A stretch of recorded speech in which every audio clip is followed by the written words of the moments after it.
नमस्कार, एनिमनी चैनल में आप सबका स्वागत है।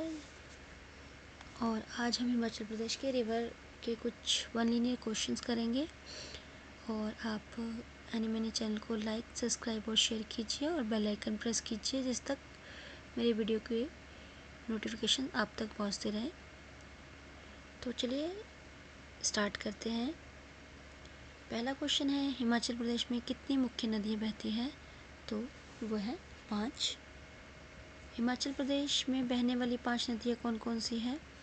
तो ब्यास, चनाब, सतलुज, यमुना और रावी। रावी नदी कहाँ से निकलती है? तो बड़ा भंगाल से निकलती है। चनाब नदी कहाँ से निकलती है? तो बारालाचा से निकलती है। ब्यास नदी कहाँ से निकलती है? तो ब्यास कुंड से निकलती है। सतलुज नदी कहाँ से निकलती है? तो मानसरोवर से निकलती है। यमुना नदी कहाँ से निकलती है? तो यमुनोत्री से निकलती है। ये जो सतलुज और यमुना नदी का उद्गम स्थल है ये हिमाचल से बाहर है। यमुना नदी का उद्गम स्थल किस राज्य में है? तो उत्तराखंड में। रावी नदी किस पर्वत श्रृंखला से निकलती है? तो धौलाधार पर्वत श्रृंखला से निकलती है। 10वां क्वेश्चन है, रावी नदी का ऋग्वेद नाम क्या है? तो पुरुषणी है। 11वां क्वेश्चन है, चिनाब नदी का ऋग्वेद नाम क्या है? तो अस्किनी है। ब्यास नदी का ऋग्वेद नाम क्या है? तो अर्जिकिया है। सतलुज नदी का ऋग्वेद नाम क्या है? तो शतुद्री है। यमुना नदी का ऋग्वेद नाम क्या है? तो कालिंदी है। रावी का संस्कृत नाम क्या है? तो इरावती है। चनाब नदी का संस्कृत नाम क्या है? तो चंद्रभागा है। ब्यास नदी का संस्कृत नाम क्या है? तो विपासा है। 18वां क्वेश्चन है, सतलुज नदी का संस्कृत नाम क्या है? तो शतुद्री है, शतद्रु या शतुद्री है। 19वां क्वेश्चन है, यमुना नदी का संस्कृत नाम क्या है? तो यमुनोत्री है। हिमाचल प्रदेश में सतलुज की लंबाई कितने किलोमीटर है? तो करीबन 320 किलोमीटर है। हिमाचल प्रदेश में ब्यास की लंबाई कितनी किलोमीटर है? तो 256 किलोमीटर है। हिमाचल प्रदेश में रावी की लंबाई कितनी किलोमीटर है? तो 158 किलोमीटर है। हिमाचल प्रदेश में चिनाब की लंबाई कितने किलोमीटर है? तो 122 किलोमीटर है। हिमाचल प्रदेश में यमुना की लंबाई कितने किलोमीटर है? तो 22 किलोमीटर है, जो कि बहुत ही कम एरिया कवर करती है। हिमाचल प्रदेश में सतलुज नदी का जलग्रहण क्षेत्र कितना है? तो 20,000 वर्ग किलोमीटर है। हिमाचल प्रदेश में ब्यास नदी का जलग्रहण क्षेत्र कितना है? तो 12,000 वर्ग किलोमीटर है। हिमाचल प्रदेश में रावी नदी का जलग्रहण क्षेत्र कितना है? तो 5,451 वर्ग किलोमीटर है। हिमाचल प्रदेश में चनाब नदी का जलग्रहण कितना है? तो 7500 वर्ग किलोमीटर है। हिमाचल प्रदेश में यमुना नदी का जलग्रहण क्षेत्र कितना है? तो 2320 किलोमीटर है। छोटे छोटे क्वेश्चंस हैं, लेकिन जब एग्ज़ाम में आते हैं तो माइंड से स्किप हो जाते हैं, तो इसको रिवाइज करते रहिए। 30वां क्वेश्चन है, यमुना नदी किस स्थान पर हिमाचल प्रदेश से निकलकर हरियाणा में प्रवेश करती है? तो ताजेवाला। रावी नदी किस स्थान पर चंबा जिले को छोड़कर पंजाब में प्रवेश करती है? तो खैरी नदी पे, खैरी जगह से। चनाब नदी चंबा से निकलकर कश्मीर घाटी में किस स्थान से प्रवेश करती है? तो संसारी नाला से। सतलुज नदी किस स्थान से हिमाचल प्रदेश से निकलकर पंजाब में प्रवेश करती है? तो भाखड़ा गांव से। ब्यास नदी किस स्थान से कांगड़ा को छोड़कर पंजाब में प्रवेश करती है? तो मिर्थल कांगड़ा से। ब्यास नदी किस स्थान से मंडी जिले में प्रवेश करती है? तो बजोरा से। ब्यास नदी किस स्थान से कांगड़ा जिले में प्रवेश करती है? तो संधोल से। कौन सी नदी हिमाचल प्रदेश से गुजरकर जम्मू कश्मीर में प्रवेश करती है? तो चनाब नदी। सतलुज नदी बिलासपुर जिले में किस स्थान पर प्रवेश करती है? तो कसौल में। सतलुज नदी तिब्बत से निकलते हुए किस स्थान पर हिमाचल प्रदेश में प्रवेश करती है? तो चिपकी दर्रा से। सतलुज नदी हिमाचल प्रदेश के किस जिले में सर्वप्रथम प्रवेश करती है? तो किन्नौर में। जल राशि की दृष्टि से हिमाचल प्रदेश की सबसे बड़ी नदी कौन सी है? तो चनाब नदी, जिसका जल घनत्व बहुत ज़्यादा है। हिमाचल प्रदेश की सबसे लंबी नदी कौन सी है? तो सतलुज है, जो कि 320 किलोमीटर है। हिमाचल प्रदेश की सबसे छोटी नदी कौन सी है? तो यमुना है, जो कि सिर्फ 22 किलोमीटर है। हिमाचल प्रदेश की तीसरी सबसे बड़ी नदी कौन सी है? तो रावी नदी है। और रावी नदी हिमाचल प्रदेश में किस किस ज़िला में बहती है? तो कांगड़ा और चंबा सिर्फ 2 ज़िलों में बहती है। चनाब नदी हिमाचल प्रदेश में किन किन ज़िलों में बहती है? तो लाहौल स्पीति और चंबा, ये भी 2 ज़िलों में ही बहती है। पांवटा साहिब गुरुद्वारा किस नदी के किनारे है? तो यमुना नदी के किनारे है। इसका उद्गम स्थल यमुनोत्री है उत्तराखंड में। चंबा किस नदी के दाएं किनारे अवस्थित है? तो रावी के।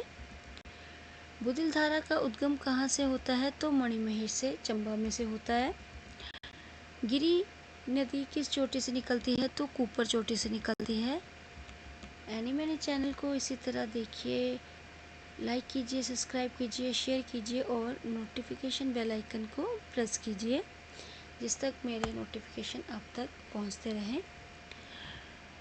51 क्वेश्चन है, पब्बर नदी का उद्गम स्थान क्या है? तो चांसल चोटी है।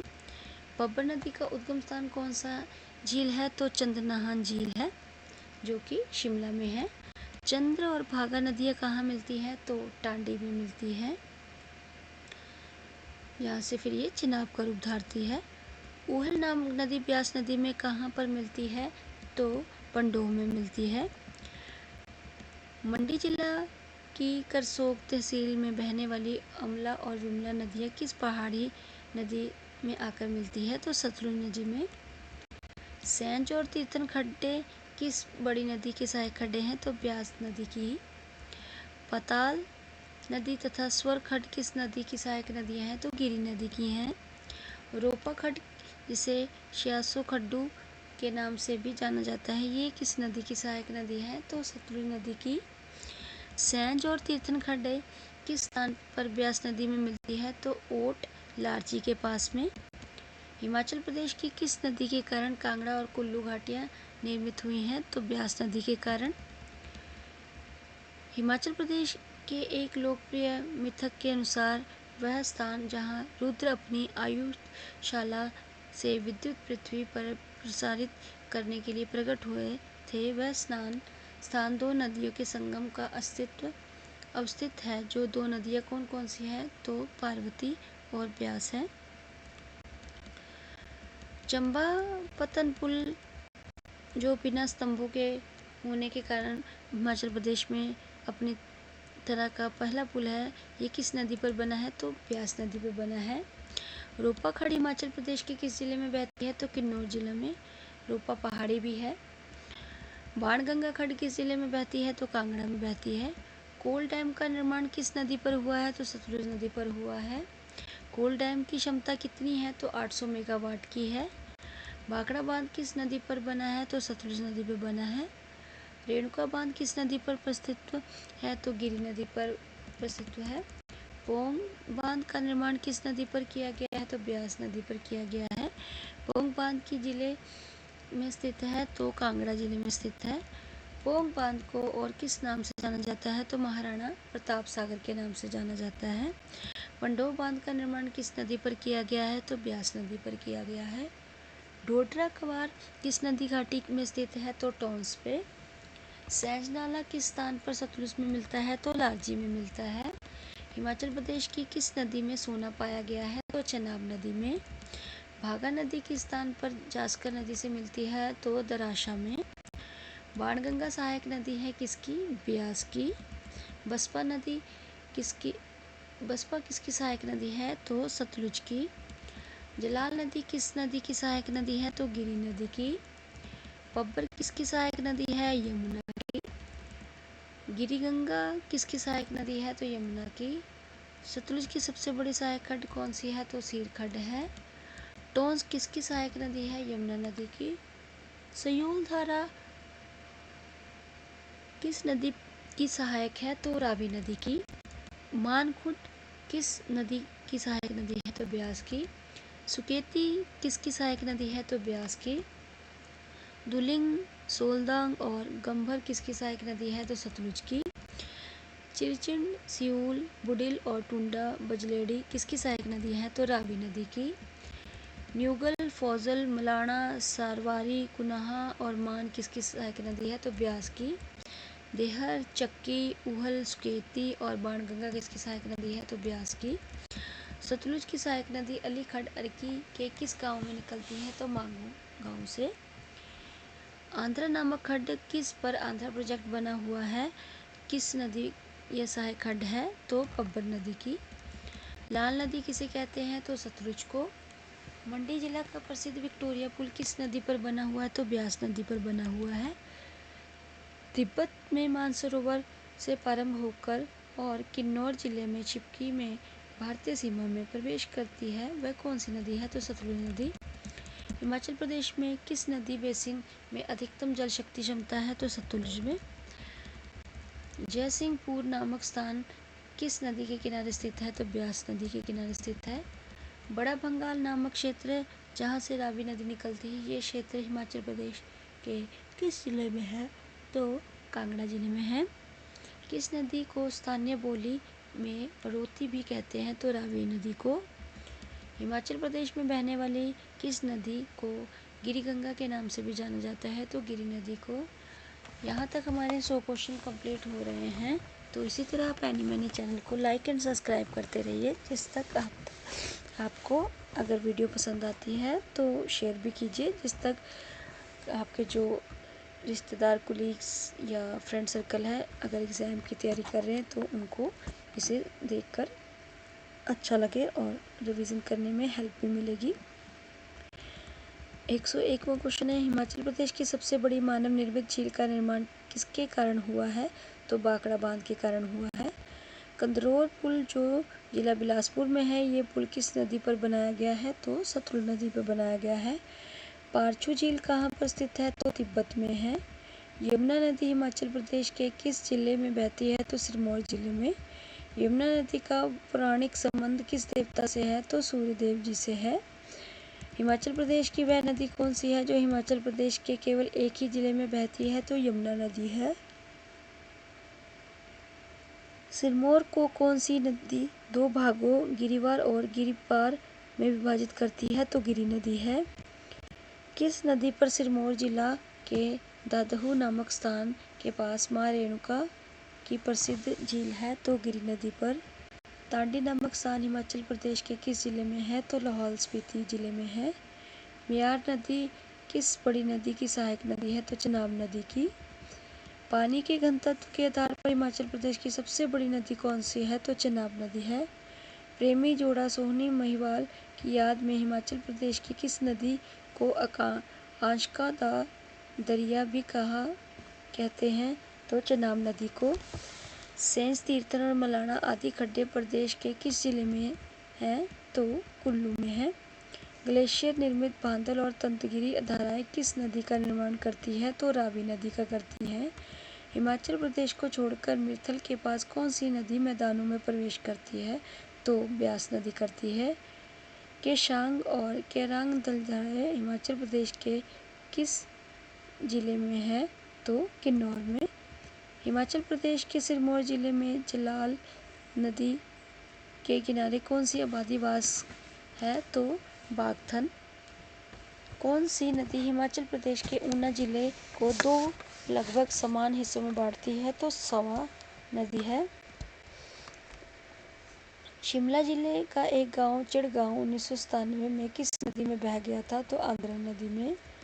धानवी खड्ड किस नदी की सहायक नदी है? तो सतलुज की। बुदिल और बलजेड़ी किसकी सहायक नदी है? तो रावी की। सतलुज पर ज्योरी पुल का निर्माण किस वर्ष किया गया? तो 1899 में 1889 में। भाखड़ा बांध का निर्माण कार्य कब आरंभ हुआ था? तो 1948 में हुआ था। सतलुज नदी किस स्थान पर किन्नौर को छोड़कर शिमला जिले के रामपुर तहसील में प्रवेश करती है? तो चोरा नामक स्थान पर। पब्बर और टोंस नदी कहाँ पर मिलती है? तो त्यूनी के पास में। लारजी नामक खड्ड कहाँ पर ब्यास से मिलती है? तो ओंट के पास में। चंद्र और भागा नदियों के आपस के संगम किस स्थान पर होते हैं? तो तांडी जगह पे माफ़ी चाहूँगी। मानखड्ड किस स्थान के पास ब्यास नदी से में मिलती है? तो नादौन के पास में। ब्यास में भाखली और ज्यूणी खड्डे कहाँ पर मिलती है? तो पंडोह में। IIT कमंड किस नदी के किनारे स्थित है? तो ऊहल नदी के स्थित है। सतलुज नदी मंडी जिले में कहाँ प्रवेश करती है? तो फिरनू से। चेनाब नदी लाहौल से निकलकर किस स्थान पर चंबा जिले में प्रवेश करती है? तो भुजिंद से। ऊहल खड्ड किस बड़ी नदी में मिलती है? तो ब्यास नदी में। सरस्वती नदी कहाँ पर ब्यास में मिलती है? तो कुल्लू नगर में। गिरि नदी किस प्रकार स्थान के पास यमुना पास में मिलती है? तो पोंटा साहब के मोकमपुर नामक स्थान पर। नोगली खड्ड कहाँ पर सतलुज नदी में मिलती है? तो रामपुर के पास। त्रिउढ़ खड्ड का मिलन सतलुज नदी में किस क्षेत्र में होता है? तो मुरंग क्षेत्र में। यमुना नदी और टोंस नदी का संगम किस स्थान पर होता है? तो कालसी नामक स्थान पर होता है। 144वां क्वेश्चन है, ब्यास नदी की वह सबसे बड़ी सहायक नदी कौन सी है जो भुंतर के पास ब्यास में मिलती है? तो पार्वती नदी है। पार्वती नदी कहाँ पर ब्यास नदी में आकर मिलती है? तो भुंतर के पास शमशी स्थान पर। सुकेती खड्ड किस स्थान पर ब्यास नदी में आकर मिल जाती है? तो मंडी शहर के पास। ब्यास नदी और बिनवा नदी का संगम किस स्थान पर होता है? तो हारसी के निकट त्रिवेणी स्थान पर। कड्डी दा पुल जो एक रेल पुल है, ये किस नदी के ऊपर है? तो ब्यास नदी के ऊपर है। उर्ष-ठरजरा किस नदी का पुराना नाम है? तो ब्यास नदी का। सोलंग नाले का स्रोत क्या है? तो ब्यास कुंड है। पार्वती नदी का मुख्य स्रोत कौन सा है? तो मानतलाई झील है। फोजल नाला किस स्थान पर ब्यास नदी में आकर मिलता है? तो डोभी के पास। हिमाचल प्रदेश में चंबा जिले में बहने वाली कुगित खड्ड और मणिमहेश खड्ड संगम किस स्थान पर है? तो हडसर में। ब्यास नदी पर बने मुख्य दो बांधों के नाम क्या क्या हैं? तो पंडोह और पौंग डैम। स्पीति नदी किस स्थान पर सतलुज में मिलती है? तो खाब में। ब्यास नदी के किनारे बसे कुछ प्रमुख शहर या स्थान कौन कौन से हैं? तो मनाली, कुल्लू, बजोरा, पंडोह, मंडी, नदौन, सुजानपुर और देहरा। बिलासपुर शहर किस नदी के किनारे बसा है? तो सतलुज। कुल्लू शहर किस नदी के किनारे बसा है? तो ब्यास। तांडी शहर किस नदी के किनारे बसा है? तो चेनाब के। भरमौर शहर किस नदी के किनारे बसा है? तो रावी के। चंबा शहर किस नदी के किनारे बसा हुआ है? तो रावी नदी के। रामपुर किस नदी के तट पर बसा हुआ है? तो सतलुज नदी के। मंडी जिला का तख्तापानी नामक स्थान किस नदी के किनारे बसा हुआ है? तो सतलुज नदी के। पोंटा साहिब शहर किस नदी के किनारे बसा हुआ है? तो यमुना नदी के किनारे। उदयपुर किस नदी के किनारे में बसा हुआ शहर है? तो चेनाब नदी के किनारे। सतलुज नदी हिमाचल प्रदेश के किन किन जिलों में बहती है? तो किन्नौर, शिमला, कुल्लू, मंडी, सोलन और बिलासपुर में। ब्यास नदी का पानी सुरंग द्वारा सुंदरनगर से सतलुज नदी में किस प्रकार मिलाया जाता है? तो सालपड़ में। मनालसू जो कि ब्यास नदी की एक सहायक नदी है, कहाँ पर ब्यास में मिलती है? तो वशिष्ठ के पास, मनाली के पास में। वशिष्ठ गर्म पानी का चश्मा जो कुल्लू जिले में है, ये किस नदी के किनारे पर स्थित है? तो ब्यास नदी के किनारे पर स्थित है। 170वां क्वेश्चन है, और इसी तरह एनीमैनी चैनल को लाइक कीजिए, सब्सक्राइब कीजिए, शेयर कीजिए और नोटिफिकेशन के लिए बेल आइकन प्रेस कीजिए। ब्यास नदी के ऊपरी भाग क्या कहलाता है? तो झील। ब्यास नदी के ऊपरी भाग और यहाँ पर रहने वाले लोगों को क्या कहते हैं? तो ऊपरी भाग को ऊजी और यहाँ रहने वाले को सैचा कहा जाता है। पार्वती नदी के किनारे बसे प्रमुख धार्मिक स्थल कौन कौन से हैं? तो जरी, कसोल, मणिकरण, रुद्रनाग और खीरगंगा। दुशहर सरोवर से कौन सा नाला जाता है जो कि ब्यास नदी का पहला सहायक नाला है? तो राहणी नाला। सोलंग नाला और करणी नाला किसके सहायक नाले हैं? ब्यास नदी के। ब्यास नदी के पानी को सुरंगों द्वारा सतलुज नदी में मिलने और उसके प्राप्त से सलापड़ नामक स्थान पर विद्युत उत्पादन गृह किस प्रोजेक्ट के तहत बनाया गया है? तो ब्यास सतलुज लिंक प्रोजेक्ट के तहत। ब्यास नदी हमीरपुर जिले से सबसे पहले किस स्थान पर पहुंचती है? तो हरीसपट्टन के पास। मंडी जिला के किस स्थान पर बांध बनाकर ब्यास नदी के पानी को सुरंगों और नहरों के द्वारा ले जाकर सलापड़ नामक स्थान पर सतलुज नदी में डाल गए हैं? तो पंडोह नामक स्थान पर। किन्नौर में सतलुज नदी को किस नाम से जाना जाता है? तो समो, दर्द, लड़छेन, खंबा, हस्तमुखी, सड़पो, मुक्सड़ नाम से। कुगती खड्ड और मणिमहेश खड्ड का मिलन कुगती खड्ड और मणिमहेश खड्ड का मिलन होने के बाद इन्हें किस खड्ड के नाम से जाना जाता है? तो बुडुल खड्ड के नाम से। बुडुल खड्ड किस स्थान पर रावी नदी में मिल जाती है? तो खड़ामुख स्थान पर ये रावी नदी से मिल जाती है। बैरा खड्ड और सियूल खड्ड का संगम किस गांव के समीप होता है? तो अपर चुराह के परगना हिमगिरी के क्षेत्रीय गांव में। पाताल नदी कहाँ से निकलती है? तो चूड़धार से। हिमाचल प्रदेश की पूर्वीय नदी कौन सी? पापा हिमाचल प्रदेश की पूर्वीय नदी कौन सी है? तो यमुना नदी है। चंद्रताल झील और बड़ा शिगरी ग्लेशियर से किस नदी को पानी मिलता है? तो चंद्र नदी को। सूरजताल झील से किस नदी को पानी मिलता है? तो भागा नदी को। म्यार नदी चेनाब नदी में लाहौल स्पीति जिला के किस स्थान पर मिलती है? तो उदयपुर नामक स्थान पर, जो कि लाहौल स्पीति में है। म्यार नदी को कौन सा ग्लेशियर जल प्रदान करता है? तो म्यार ग्लेशियर। चेनाब नदी चंबा जिला की पांगी घाटी में किस स्थान से प्रवेश करती है? तो भुजिंद नामक स्थान से। चेनाब नदी किस स्थान से जम्मू कश्मीर और पोद्दार घाटी में प्रविष्ट करती है? तो संसारी नाला के पास से।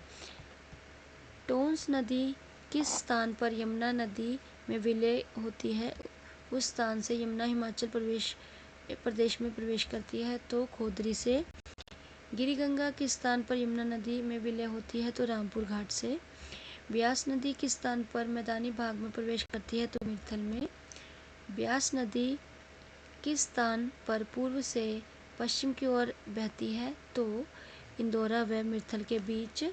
ब्यास कुंड के अलावा ब्यास नदी का एक और प्रमुख स्रोत कौन सा है? तो ब्यास रिखी है। किस स्थान पर ब्यास नदी का पानी सुरंग से सतलुज में मिलाया जाता है? तो पंडोह में। आंध्रा नदी किस स्थान के पास बब्बर नदी में मिल जाती है? तो चिड़गांव के पास। इसी तरह आप देख सकते हैं कि 196 क्वेश्चन हमने इस वीडियो में कंप्लीट किए हैं, जो कि सिर्फ और सिर्फ नदी के बारे में थी, जो हिमाचल में बहती हैं 5 नदियाँ। तो क्वेश्चन और भी हैं, लेकिन अभी 196 क्वेश्चन ही किए गए हैं। ठीक है, अगर आपको और क्वेश्चन चाहिए होंगे तो कमेंट बॉक्स में ज़रूर बताइए, हम और क्वेश्चन लाएंगे और आपको प्रोवाइड करेंगे। तो एनी मनी चैनल को इसी तरह लाइक, शेयर, कमेंट, सब्सक्राइब कीजिए और नोटिफिकेशन के लिए बेल आइकन प्रेस कीजिए। जैसे कि आप रिवर के बारे में मैं आपको बोल रही थी कि 5 रिवर जो हैं उनका ऋग्वैदिक नाम, संस्कृत नाम, कहाँ से निकली, कहाँ में जा रही है, कौन से स्टेट, कौन से ज़िले, डिस्ट्रिक्ट में, ये सभी इसमें कवर किया गया है। और इवन इसमें ये भी कवर किया गया है कि कौन कौन सी इनकी ट्रिब्यूटरीज़ हैं, जो सहायक नदियाँ होती हैं वो कौन कौन सी है। तो ऑलमोस्ट काफ़ी कुछ इसमें कवर किया है, कितने किलोमीटर बह रही है, कितने किलोमीटर नहीं है, सब कुछ इसमें दिया है। तो आप इस वीडियो को देखिए और रिवाइज़ कीजिए। ज़्यादा टफ नहीं है, 196 क्वेश्चन है, ज़्यादा नहीं है, बट इसको आप देखिए, रिवाइज़ कीजिए और शेयर कीजिए, जिससे आपके जो रिश्तेदार, फ्रेंड सर्कल, कोलीग्स हैं, अगर गवर्नमेंट एग्ज़ाम की प्रिपरेशन कर रहे हैं या ऐसे ही नॉलेज के लिए, तो वह देखते रहें और उनको मदद भी मिले। और इसी तरह एनी मनी चैनल को देखिए, लाइक कीजिए, सब्सक्राइब कीजिए, शेयर कीजिए और आपका दिन शुभ हो। और बहुत बहुत धन्यवाद।